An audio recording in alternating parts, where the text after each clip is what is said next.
everybody. I hope this is working.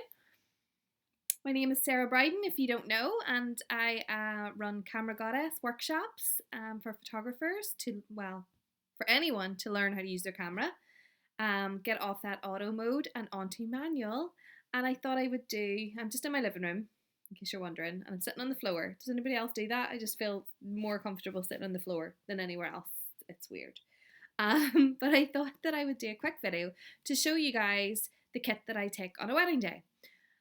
So obviously for most of the beginners that I teach, you wouldn't be using anywhere near this kind of scale of kit. It's a pro kit, but there are some things that you might want to invest in over time if you get really, really into it. So the first thing that I would be lost without, and I purchased it at a conference over in Stockholm a couple of years ago, and it's this. Now this looks like something real kinky, but it's not. It is, if you can kind of see it, it's called a hold fast strap, and I basically wear it like cowboy straps on me, like this, and my two cameras hang from either side. So it's really cool. And they hang twice so they don't fall, just in case. But it's a lifesaver for my back because I take two cameras to every wedding. So, and some of you that have been in my workshops have held or used my pro camera. So you know the weight of it. They're heavy, and I have two, so this is them. So I have a Canon 5D Mark IV and a Canon 5D Mark III. So this is just a newer version, an upgraded version. But yeah, heavy.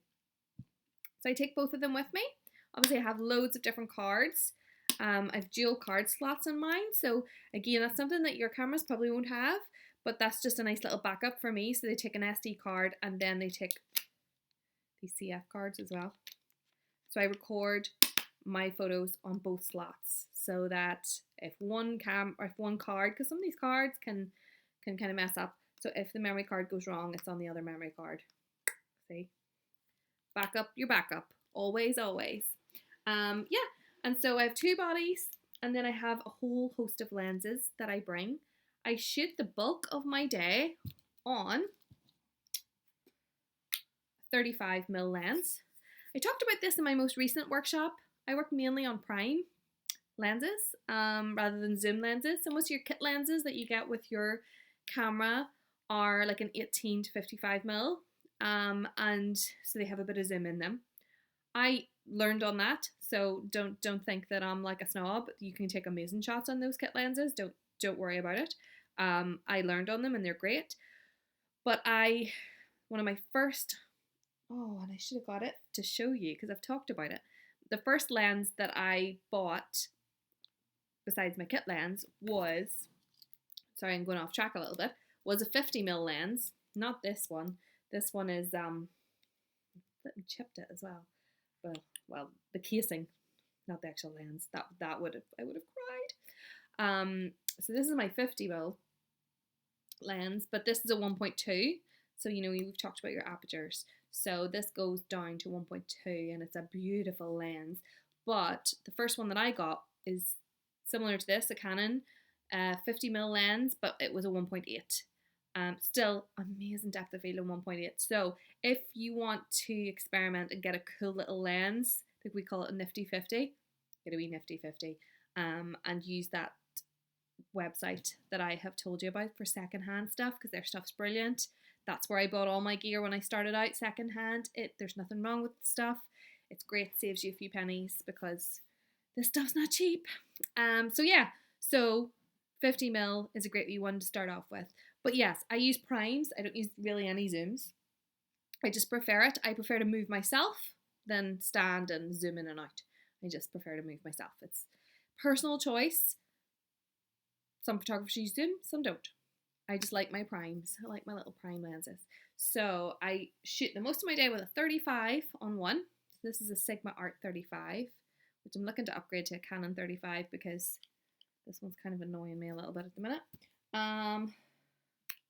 And a little 85. So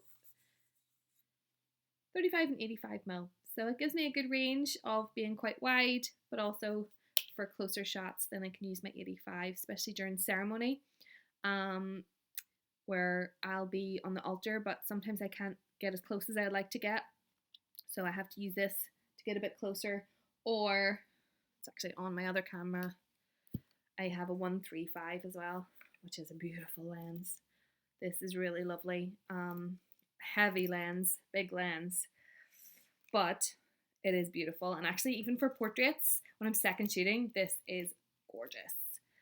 So yeah, so I have those, and then, so I have a 35, a 50, an 85, a 135. I also have, which I don't use that much, but I keep it in my bag just in case. I have a 100, but the reason I have this is it is a macro lens. So, I don't know if you can see this. I don't know if it'll be back to front maybe when you're looking at it. But here, see there's all these numbers? So I can go really close to something, 0.3 to 0.5 meters. And so like if I want to take a shot of a ring, for example, a nice wedding ring shot or engagement ring shot, then I can do this. Because you'll find if you go really close to things like that with your normal lens, you can't really go that close to them. They'll start to struggle to focus. So this is where the macro lens comes in. So I don't use it for every wedding, but it's just nice to have if I do want to do a nice little ring shot or something creative with like flowers close up or something. It's just nice to have. So those are all the lenses that I bring. Yeah. And then I have 2 flashes. I don't really use 2 that often, but just in case, always have a backup again. Back up your backup. Yeah, so I use flash. Again, I've told people in my workshops I don't use flash that much. I try not to use it if I don't need to. Like I use natural light mostly, so I'll use windows. I'll use whatever's available. But I always use flash for the dancing. At night. And any nighttime shots as well. Sometimes if we go outside and maybe we're doing a sparkler shot, sometimes I'll maybe do a bit of flash with that. But I'll always use it for dancing shots. And my style of dancing shots is I'll get some kind of more normal dancing shots, I guess. And then I like to drag the shutter, which I've taught people about in my workshop as well, where you get the lights to go all cool. And then the flash is really good for that. So I have 2 of those. And batteries. These things can go through batteries. Rechargeable batteries, which I must get more of, mental note. And then I also bought this little bad boy last year. No, 2 years ago? Or 1 year ago, can't remember. Little LED light. And I don't actually have the batteries in this at the minute because I'm charging. But you have like levels to it as well. It's not very big, as you can see, for scale with my head. I do have a big head, but it's great. It was like £25 on Amazon. It is like a video light. You can mount it on top if you want to. But I just find it's useful sometimes for, like, I've used it where in certain venues they have like a cellar, wine cellar, where you can take a cool shot and you just need a little bit of extra light just maybe to light up the faces. This is a great wee job. So again, for nighttime stuff and dark stuff, great. And it was 25 quid. I mean, bargain. And yeah, so that's really most of my kit.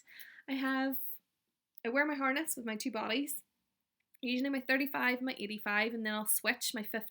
Generally portraits, I do like to have my 50 on for some of my portraits because I really love that lens.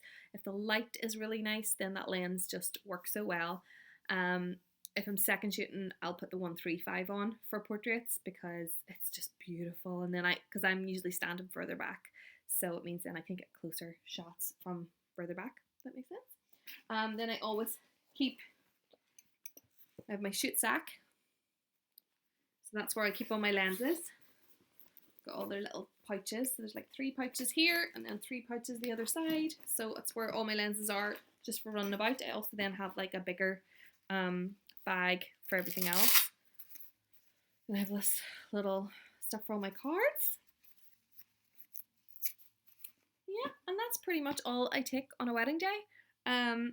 Memory cards, batteries, suppose that's the other thing. Batteries. These are my batteries. These bad boys. So I have one on each camera, and then I have some spares as well. So I have 2 spares, so I have a spare each. I find that my Canon Mark IV goes through the batteries a lot quicker than my Canon Mark III. So I definitely usually need to change it pretty earlier in the day.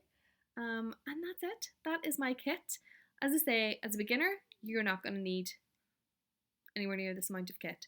But it's kind of good for you to know. And as I say, if you do want to buy a lens, I would go with a little 50. Not this one. This one was like £1,500. So I'm sure you don't want to spend that in your hobby, but you can get the 1.8 50mm second hand, 200 quid or something, I think, depending on the condition. And then another nice one is the 35, but you have that capability on your 18 to 55 lens, kit lens. So, but it's like, I just like primes, so as you can tell. But yeah, so that's all my kit. I just thought it'd be a fun video for you to see all the kit that I bring on a wedding day, and yeah, what I use and carry every wedding that I do. So yeah, I'll do a couple more wee videos with the tips and advice as well to keep on top of things. Make sure that you're practicing and that you're taking photographs and enjoying your new hobby. So keep in touch. Stay tuned on my Instagram and on my Facebook page, and we'll have loads more stuff there. Okay, enjoy your day.